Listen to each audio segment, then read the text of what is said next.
So let's go to the TechSmith website now and take a look at the system requirements. So you can see here that I have a link for you, and it's just techsmith.com/camtasia-system-requirements.html. And here you can see at the top they have the system requirements for the Windows version, and at the bottom the system requirements for the Mac version. When we look at the Windows version, we see that we need Windows 7, 8, or 10. Notice that it doesn't offer support for Windows XP, so that's an important item to note. And secondly, it says that you must use the 64-bit versions only. And this is important because this version of Camtasia is a 64-bit only version.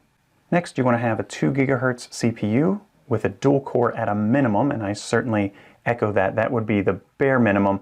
They recommend a quad-core processor, which I fully agree with, and they say at least an i5 or better, and I use an i7 on my laptop, so I would recommend the same for you as well.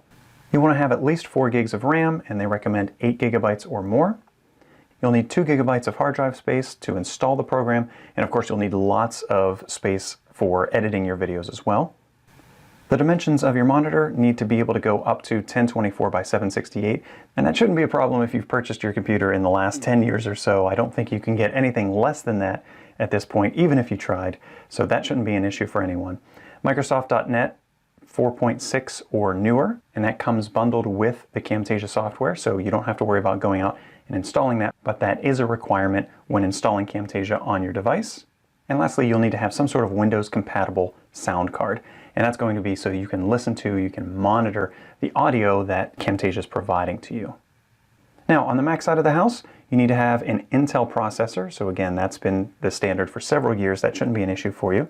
They recommend, again, a dual core, 2 gigahertz or faster, Mac OS 10.10 or later, and they have a note here that rendering's not supported on external USB monitors. For the Mac side, you'll need to have at least 2 gigs of RAM, and they recommend 4 or more. You'll need to have 4 gigs of space available on your hard drive. You'll need to have QuickTime 10 or newer. And if you produce your video using the TechSmith Smart Player, they give you a list of browsers that support that Smart Player. Now, they do have one other section here that's collapsed, and that's this feature-specific requirements for Windows. TechSmith includes a Camtasia add-in to PowerPoint so that you can record directly from PowerPoint. And if you're using that, they tell you the versions of PowerPoint that you'll need to have on your system. They also mention the browsers that support the newest Smart Player.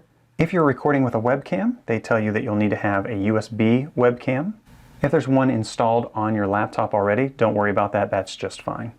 They talk about GPU acceleration. Now, I'll talk about that in a later video, but GPU acceleration is having a graphics processing unit, or it's really a separate processor that's dedicated to video. Now, they say if you want to use this, and it's optional, so if you don't have this, don't worry about it, but if you use that, they give you some criteria that need to be met if using that GPU acceleration. Lastly, they talk here about 4K guidelines. Now, most of the videos that we'll be recording won't need 4K, but if you did need these much larger resolution displays and videos that you need to create, they do give some recommendations here as well. So because that requires a lot more processing, they need you to have a beefier machine. So you can see here on this page, they give you the specs for that, but it's not something that I do very much of.